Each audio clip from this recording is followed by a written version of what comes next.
ni Dar es Salaam ya leo Novemba 4, 2025. Bado jiji hili linaakisi machungu ya siku za nyuma. Jambo TV leo inaangalia hali ilivyo mtaani, huku wananchi wakiwa wameshuhudia matukio yaliyoathiri maisha yao. Kiza kinene kilitanda kwa siku kadhaa. Hakuna kutoka nje baada ya saa 12, wala kutembea barabarani, wala hapakuwa na usafiri wa umma maarufu kama daladala.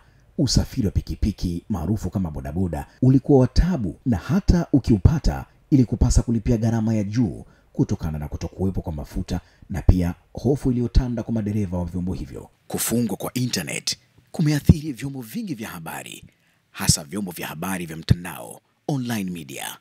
Jambo TV kama sehemu ya vyombo hivyo ilikuwa kizani pia na kushindwa kukuhabarisha.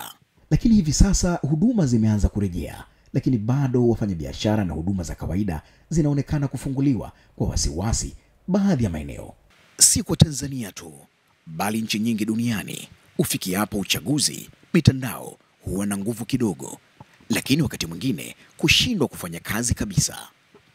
Kufungwa kwa internet kulizua maswali mengi. Je, ni kuepusha kusambazwa kwa taarifa tata au la? Lakini mamlaka kupitia waziri wa mambo ya nje Balozi Mahmoud Thabiti Kombo akihojiwa na BBC alieleza kuwa ni kwa sababu za kiusalama.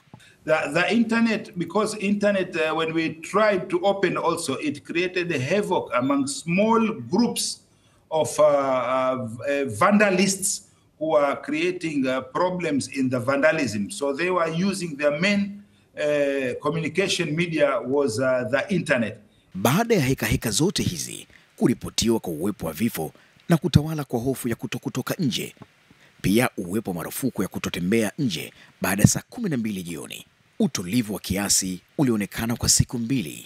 Takriban siku 5 mara baada ya kufanyika kwa uchaguzi mkuu wa 2025, ambapo Tanzania iliamua kuchagua nafasi ya ubunge, madiwani pamoja na nafasi ya urais.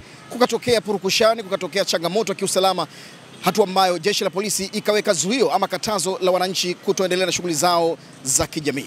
Tumefika Kariakoo jijini Dar es Salaam na tunazungumza na baadhi ya wananchi walioko hapa. Je, hali ikoje siku hii ya leo ya tarehe 4 mwezi wa 11 2025? Jiji lote la Dar es Salaam sasa hivi limekuwa kidogo katika hali ya kawaida. Tuko Kariakoo hapa, kila mtu anaendelea na shughuli zake kama wanavyoona. Hamna tuko amani kabisa.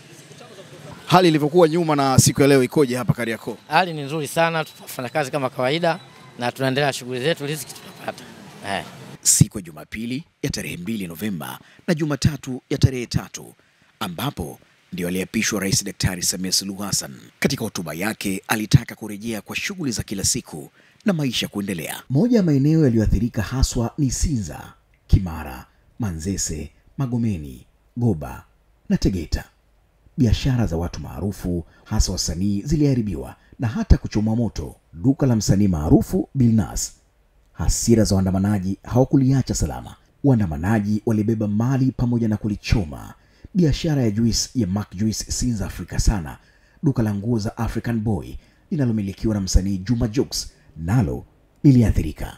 Sio wasanii hawa tu, lakini pia mgahawa wa msanii Zowena Mohamed almaarufu Shilole au Shishi, lakini pia uliteketezwa kwa moto, ikiambatana na ofisi ya serikali za mitaa, kwa mujibu wa vyombo vya ulinzi na usalama, wakisema ulinzi unaendelea kuimarika na hali inarejea kama kawaida. Kutoka Dar es Salaam, naitika kwa jina la Wilberforce Ngoto, Jambo TV.